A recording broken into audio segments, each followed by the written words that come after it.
Hello everybody, welcome back. We are in Notes 5, and in Notes 5 we're going to be working with confidence interval for two proportions and also two proportion z-test, a significance test for two proportions. So right now, if you open your notes packets, you'll want to make sure you have everything updated for the two proportion z interval. So if you want to pause the video, make sure you get all this down. Whenever you are asked to do a free response question, if you have to do a free response question, then in order to get full credit, you will need to include all of these things. So we use the acronym PANIC, P-A-N-I-C, to help us remember what needs to be included in our responses. So P stands for parameters. This time we've got two populations, so we need to define both of them. This is also a good place to add information about your sample. The assumptions and conditions, there are three, so you have to make sure you've got either two independent random samples, or if you're doing an experiment, you have a randomized experiment. Large counts needs to be checked for both, so use your sample size times p hat 1. All those have to be greater than or equal to 10, same with 1 minus, and make sure you show all four. And you also need to show values substituted in for n and p hat. And what that does is it lets you say that the sampling distribution of the difference in the sample proportions is approximately normal. Then you want to check the 10% condition that both sample sizes aren't greater than 10% of the population size. The name of the test we'll be using for the confidence interval is called a two-sample z-interval for difference in proportions, and so you want to make sure that the subscripts here match the ones that you set up in your parameters. So you can change them from 1s, 2s to A's, B's, or whatever would be relevant to your problem, but they do need to match. So you can either say P1 minus P2, or you can say a difference in population proportions. Then you're going to need to find the interval. Most of the time you'll find it from your calculator, but you also need to be able to recognize numbers substituted into the formula for the confidence interval. And so this part is your point estimate. Our z star we get from our confidence level. And then this is our standard error for a difference in population proportions. And then here's the script we will use for a difference in proportions. So then, if you will flip your notes packets to page 28, that will get us to our example. So pause the video if you need to catch up, then we'll go from there.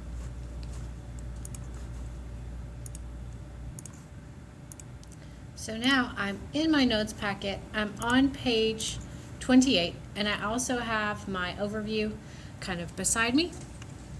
And on page 28, it says a recent survey wanted to compare the proportion of teenagers and adults who use social media. The first poll asked a random sample of 365 teenagers if they use social networking sites, and a second random sample asked 755 adults if they use social networking sites.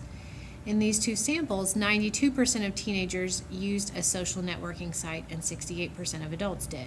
We need to construct and interpret a 95% confidence interval for the difference between the proportions of all U.S. teens and adults who use social networking sites. So as I'm reading this, when I get to the point that says construct and interpret a 95% confidence interval, that is when I'm thinking, oh my goodness, I need to be using this PANIC acronym.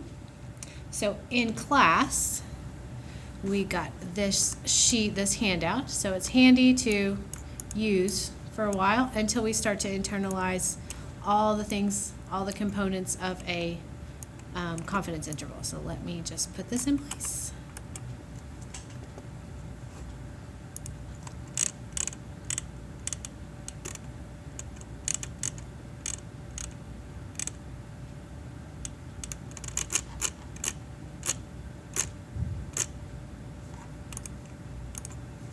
So the first thing I need to do is define the parameter. So I have two. So my first parameter, we'll call it PT. And we have adults and teens. So what we're trying to estimate is there a difference, or we're trying to estimate the true difference in the actual population proportion of teens and adults who use social networking sites based on the sample. So PT will be the true population proportion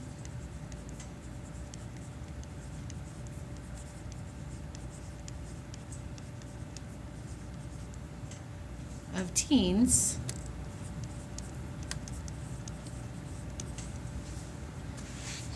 who use social networking sites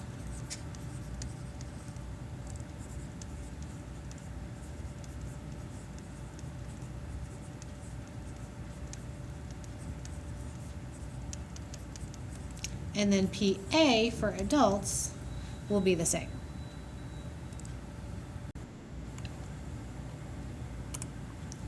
So we have both parameters defined. This is also a good time to identify our p-hats for each population or for each sample. So my p-hat T is the sample statistic of teens from our survey. So they said they surveyed 365 teenagers, and in the two samples, 92% of teenagers. So our p-hat T is 0.92, while N for the teenagers, the sample size for teenagers is 365, and our p-hat for the adults is 0.68, while our sample size for our adults is 755. Okay, next we move on to checking our assumptions. So first, we need to check the random sample. So do we have two independent random samples? It looks like, let's see, where is the wording? They asked a random sample of 365 teenagers and a random sample of 755 adults. So we have to add that here.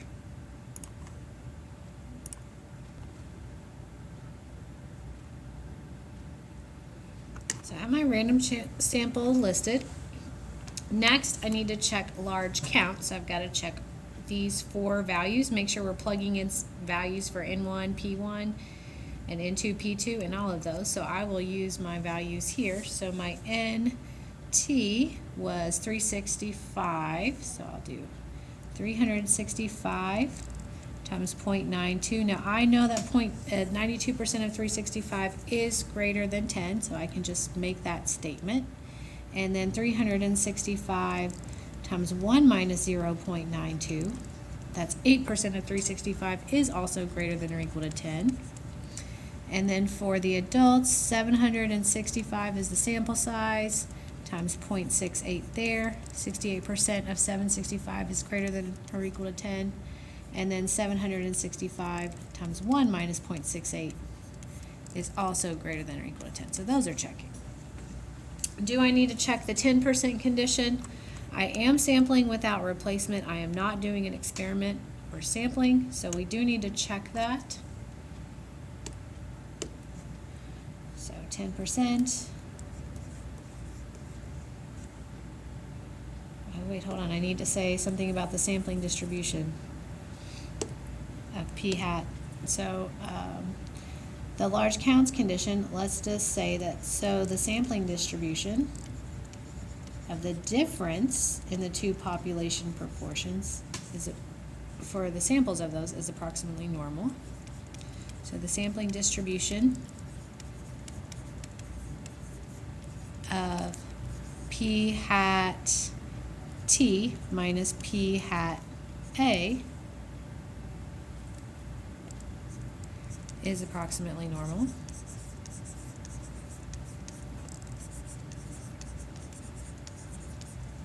Now I'm ready to check 10% condition.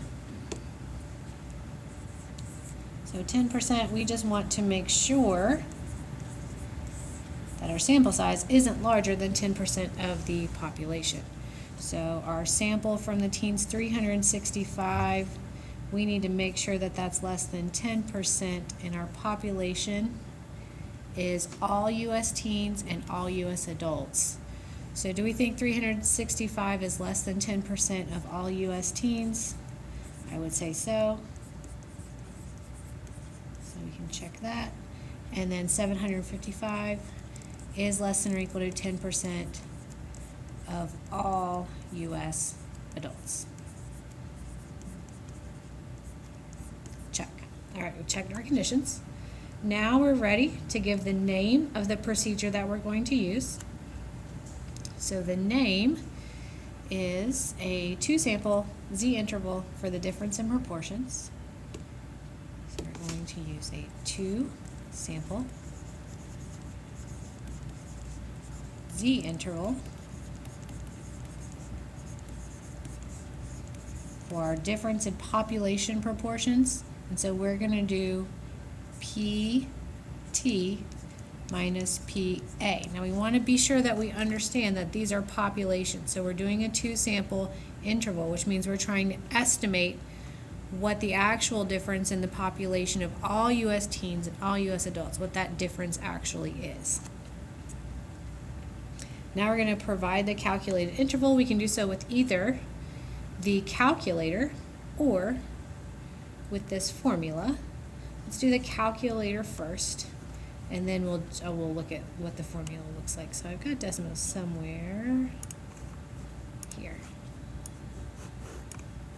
Okay, so I'm going to go into inference, and I'm going to pull up a z-test for proportions. I'm going to do two samples. Now my successes on this problem, they did not give me, let's see, they did not give me the number of successes, but I do know that the 92%, so I could either multiply 0.92 times 365. I might also be able to multiply 0.92 times 365 here, but no, I need to find 92% of 365, so let's figure that out really quickly. 9.92 times 365 is 335.8, so we will round that to 336, and then I'll also do it for the adults. I need to know 68% times 755, 513. Okay, this should get us pretty close. Okay, so now we're ready. Inference. Z-test for proportions. For my first sample as teens, we had 336 successes, and our sample size was 365. For our second sample, the number of successes were 513, and our sample size was was 755. We'll create our test. We're looking at a confidence interval here. And what percentage confidence interval? A 95%? Oh, look, there it is. So our confidence interval is 0.198 to 0.284. And so what is our conclusion? We're going to write this in this script. So we're going to say we are 95% confident and then I have to list the parameter in context. So remember, our parameter is PT minus PA, so in context. So the difference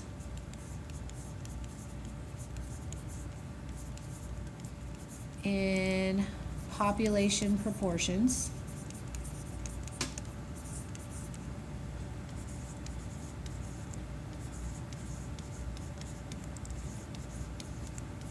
and we're going to do teens minus adults.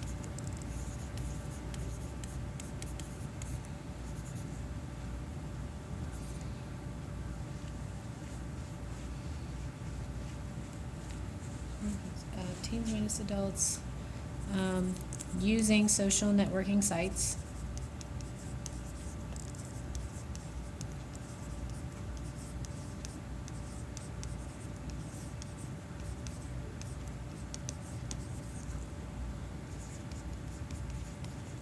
Is between 0.198 and 0.284. So what does this mean in real life? So that means if we were to actually take a census, ask all the U.S. adults and all the teens, what percentage of you use social networking sites, we would guess that between 19.8% more and 28.4% more teens use social networking sites than adults.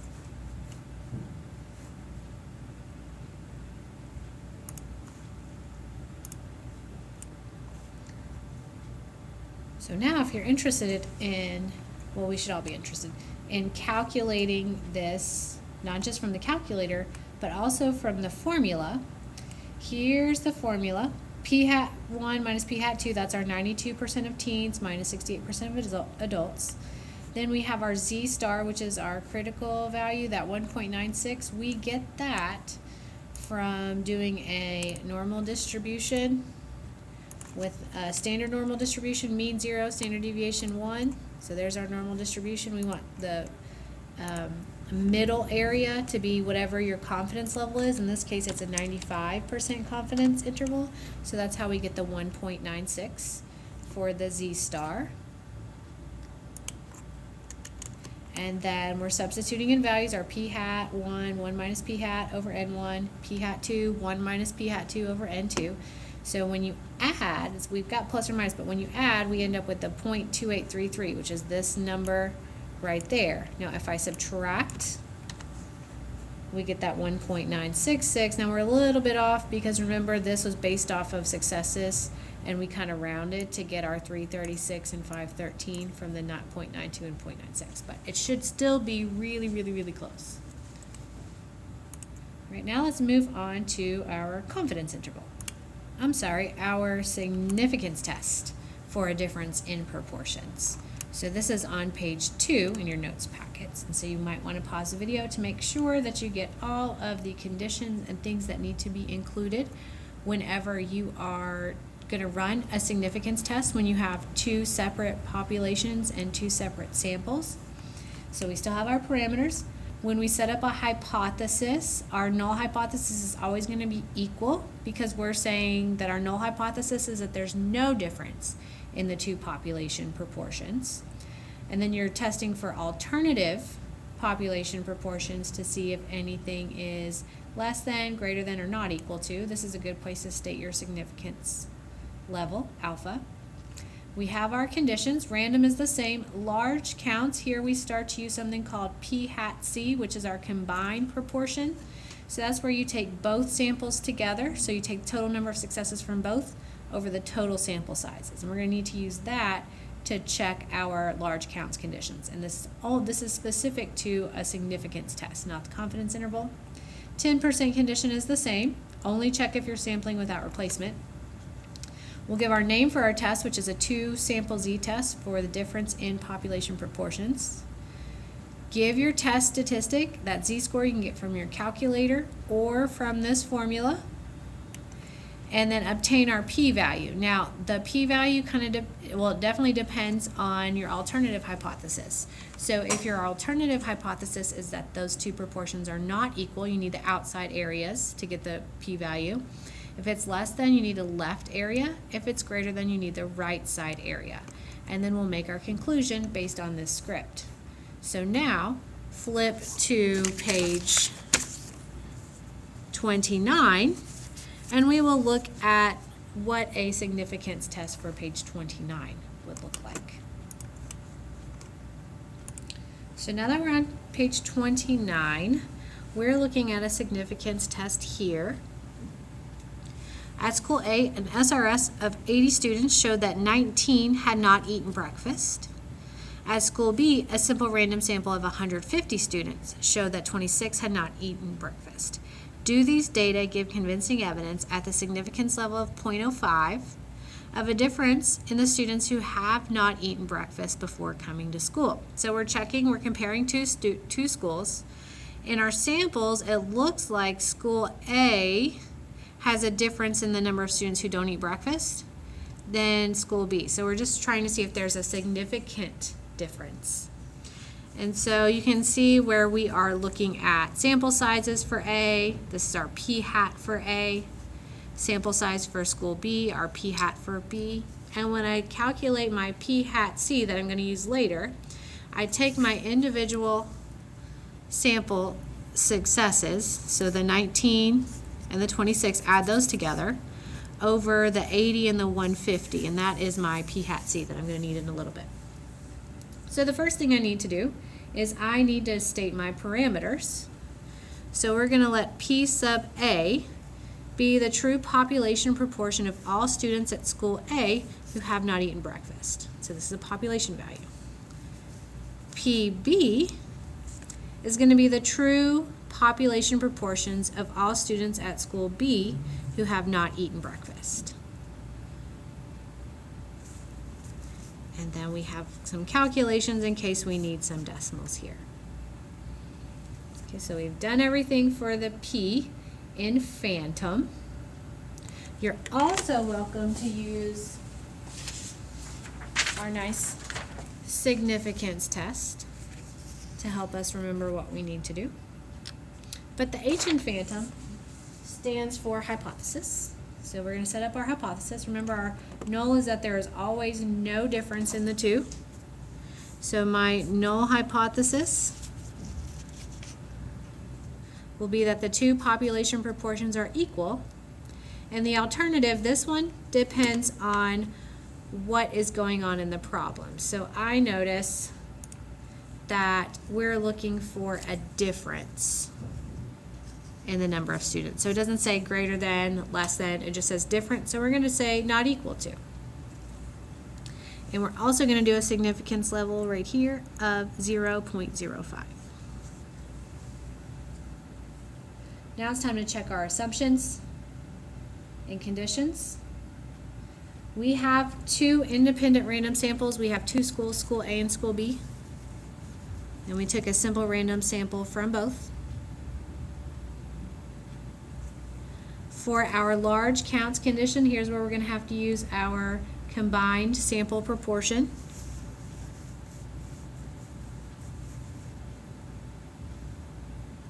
So our combined sample proportion is 45 over 230.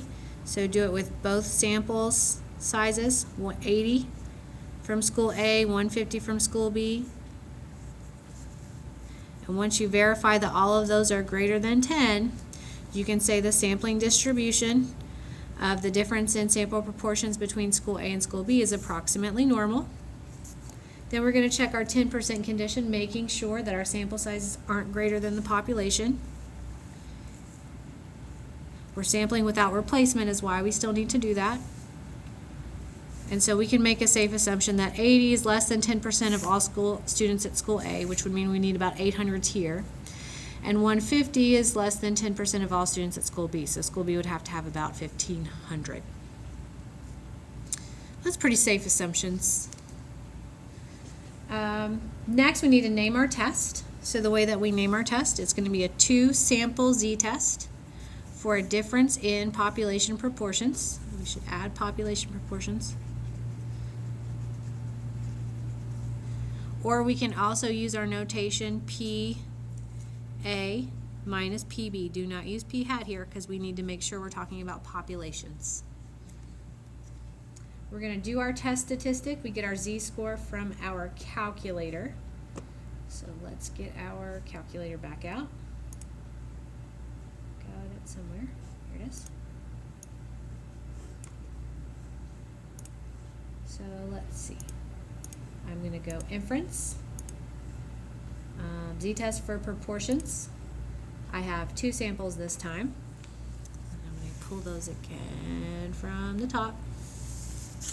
I'm looking here.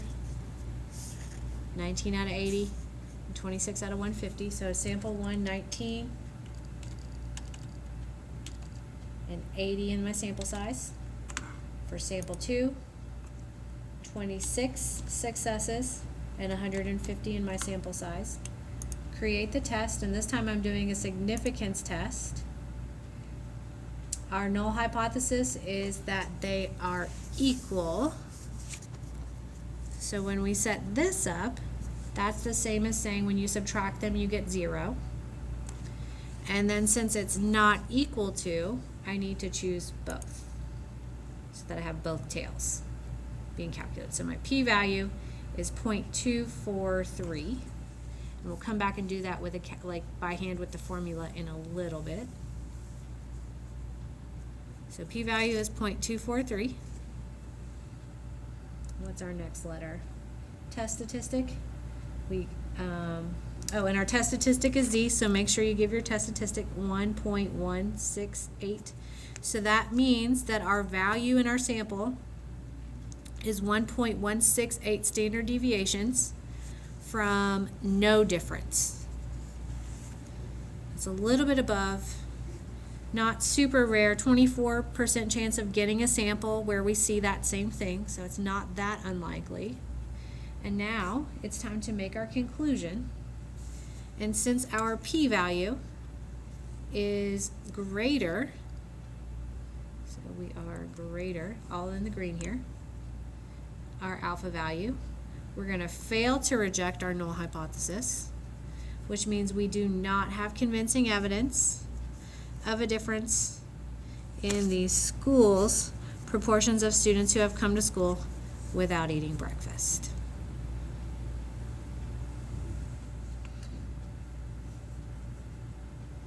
So then, if we also want to calculate our Z from our calculator, we'll get that going.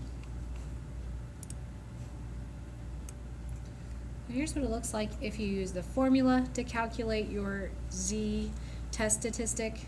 So we're substituting in p hat 1 minus p hat 2 and then minus 0. Then this is our combined sample proportion, and then each sample size. So it still gives you that same 1.16. So that concludes Notes 5. Thank you for listening.